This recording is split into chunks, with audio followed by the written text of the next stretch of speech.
അപ്പോൾ തൈകൾ ഉണ്ടാക്കുക, അത് ആവശ്യക്കാർക്ക് നൽകുക എന്നുള്ള രീതിയാണ് നമ്മളിപ്പോൾ 2-3 വർഷമായിട്ട് ചെയ്തു വരുന്നത്.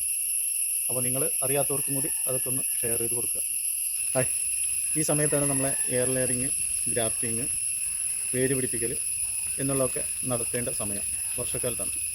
അതിൽ എയർ ലെയറിങ്ങും വേര് പിടിപ്പിക്കലൊക്കെ മഴ കൊണ്ട് എന്ന് കരുതിയിട്ട് പ്രശ്നങ്ങളൊന്നുമില്ല. എന്നാൽ ഗ്രാഫ്റ്റിങ്ങിന് മഴക്കാലം വേണേനും, എന്നാൽ മഴ കൊള്ളാൻ പാടില്ല. ഒരാഴ്ചയോളം അതിൽ വെള്ളം ഇറങ്ങാൻ പാടില്ല. അപ്പോൾ നമ്മളിന്ന് കാണിക്കുന്നത് കുറച്ച് തൈകൾ ഉൽപ്പാദിപ്പിക്കാൻ വേണ്ടിയിട്ട് എയർ ലെയറിങ്ങാണ്. അതിൽ പേരയുടെ തൈയുണ്ട്, സപ്പോർട്ടൻ്റെ തൈയുണ്ട്, റംബുട്ടാനുണ്ട്.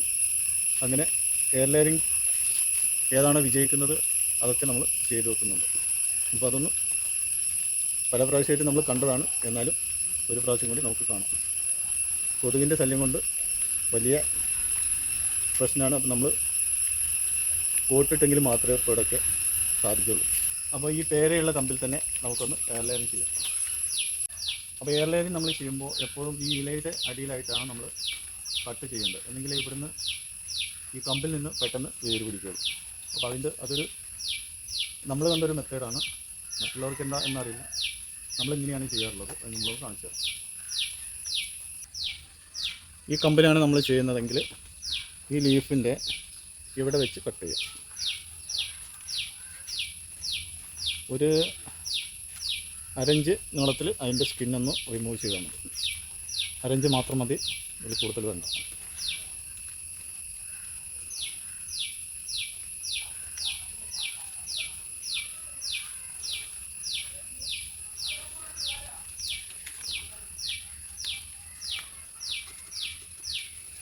ഇങ്ങനെ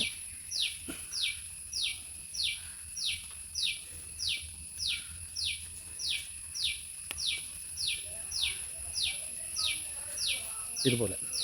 ഇതിപ്പോൾ പേരയിലാണ്, എന്നാൽ ഏതിലാണ് നമ്മൾ ലെയർ ചെയ്യുന്നത് അതിലൊക്കെ ഇത് തന്നെയാണ് മെത്തേഡ്. അപ്പോൾ നമ്മൾ സ്കിന്ന് റിമൂവ് ചെയ്ത് ഈ ലീഫിൻ്റെ അടിയിൽ വെച്ച് സ്കിന്ന് റിമൂവ് ചെയ്ത് നമ്മളിവിടെ ഇങ്ങനെ മണ്ണ് പൊതിയും. ഈ രീതിയിൽ മണ്ണ് പൊതിയുമ്പോൾ ഇവിടെ നിന്നാണ് അതിൻ്റെ വേര് പൊട്ടൽ.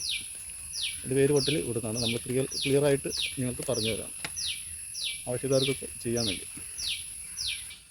എന്നിട്ട് മണ്ണും ചാണകപ്പൊടിയും എന്നുള്ള മിശ്രിതം നമ്മളിങ്ങനെ പൊതിഞ്ഞു കൊടുക്കും.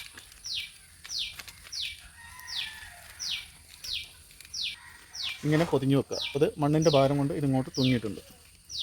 എന്നിട്ട് നമ്മൾ ഈ കവർ കൊണ്ട്, പ്ലാസ്റ്റിക് കവറോ മറ്റോ എടുത്ത് ഇങ്ങനെ പൊതിയുക.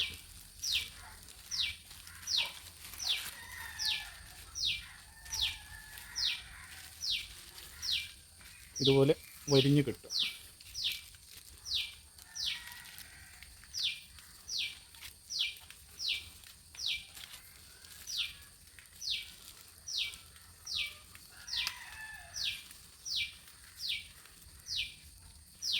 വരിഞ്ഞ് കെട്ടി കൊടുക്കും. ഇത് മഴക്കാലമായതുകൊണ്ട് ഇതിന് നമ്മൾ നനയ്ക്കേണ്ട ആവശ്യമില്ല. അല്ലാത്ത പക്ഷം നമ്മൾ വല്ല സിറിഞ്ചോ മറ്റോ ഉപയോഗിച്ചിട്ട് ഒരാഴ്ചയിലോ 2 ദിവസം കൂടുമ്പോൾ വെള്ളം നനച്ച് കൊടുക്കണം, മറ്റ് വേനൽക്കാലത്തൊക്കെ. അപ്പോൾ അതേ രീതിയിൽ തന്നെയാണ് നമ്മൾ സപ്പോർട്ടയിലും ചെയ്യുന്നത്. എയർ ലെയറിങ് എല്ലാം ഒരേ രീതിയാണ്. ഏത് ഫ്രൂട്ട് പ്ലാന്റുകളാണോ വേര് പിടിക്കുന്നത് അതിനെ നമ്മൾ ഇതേപോലെ ചെയ്തു കൊടുക്കുക. എന്നാൽ മാവ് എയർ ലെയറിങ്ങിന് ചെയ്താൽ വേര് പിടിക്കും, പക്ഷേ നമ്മൾ വളർച്ച വളരെ കുറവായിരിക്കും. കാരണം അതിൻ്റെ മെയിൻ കാരണം, നമ്മളൊരു മാവിൻ്റെ അണ്ടി നട്ട് കഴിഞ്ഞാൽ അതിന് ആദ്യം പോകുന്നത് താഴ്വേരാണ്. അപ്പോൾ ആ താഴ്വേരാണ് അതിൻ്റെ ബലം. അപ്പോൾ ഇതിന് എയർ ലെയറിങ്ങിന് ഒരിക്കലും താഴ്വേരുണ്ടാവില്ല. അപ്പോൾ അതുകൊണ്ട് തന്നെ മാവ് എയർ ലെയറിങ്ങിൽ സക്സസ് അല്ല.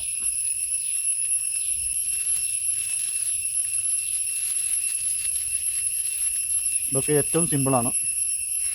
നമ്മൾ ചെയ്യാൻ ഉദ്ദേശിക്കുകയാണെന്നുണ്ടെങ്കിൽ ഏറ്റവും സിമ്പിളായിട്ടുള്ള തൈ ഉൽപ്പാദനമാണ്.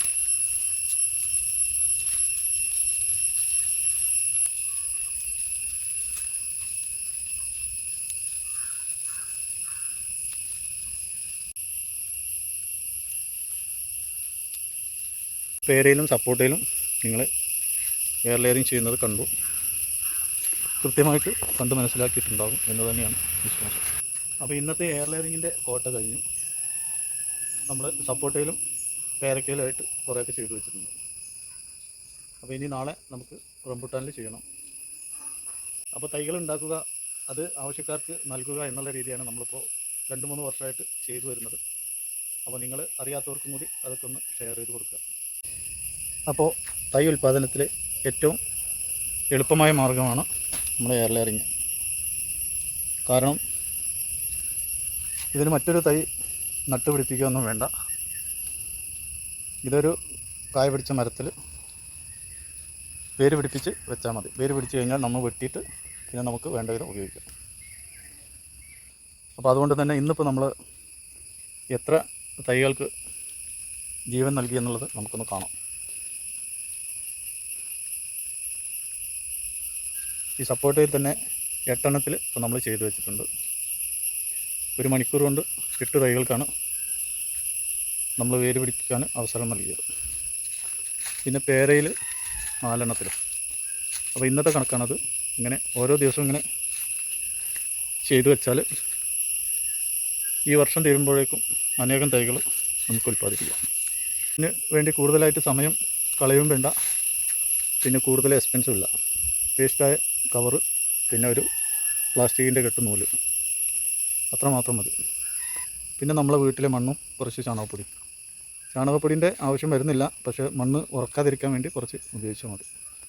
അപ്പോൾ ഇന്നലെ കണ്ട വീഡിയോ പോലെ തൈ ഉൽപ്പാദിപ്പിച്ചാൽ മാത്രമേ, അല്ലെങ്കിൽ ഉൽപ്പാദിപ്പിച്ച തൈ നമ്മൾ വീട്ടിൽ കൊണ്ട് വെച്ചെങ്കിൽ മാത്രമാണ് നമുക്ക് പഴവർഗ്ഗങ്ങൾ പൊട്ടിക്കാൻ അവസരം ഉണ്ടാകുക. അല്ലാത്ത പക്ഷം നമ്മൾ കടയിൽ നിന്നൊക്കെ വാങ്ങിക്കഴിക്കാൻ നിർബന്ധിതനാണ്. എന്നാലും കടയിലുള്ളതൊന്നും നമുക്ക് വെറൈറ്റി ആയിട്ടൊന്നും ലഭിക്കില്ല. ഇത് വെറൈറ്റി ആയിട്ടുള്ളൊരു സപ്പോട്ടയാണ്. ഉള്ളിൽ ഒരു മീഡിയം ചോപ്പായിട്ട് നല്ല ടേസ്റ്റോട് കൂടിയുള്ള സപ്പോട്ട. നമ്മൾ ബനാന സപ്പോട്ട എന്ന് പറഞ്ഞ് വാങ്ങിയതാണ്. പക്ഷേ എങ്കിലും ബനാന സപ്പോട്ട ആയില്ലെങ്കിലും സപ്പോട്ടയ്ക്ക് രുചിക്കുറവൊന്നുമില്ല. അപ്പോൾ ഇന്നത്തെ വീഡിയോ ഇവിടെ അവസാനിക്കുന്നു. മറ്റൊരു ഉൽപ്പാദനവുമായിട്ട് നമുക്ക് വീണ്ടും കാണാം. Okay, bye bye.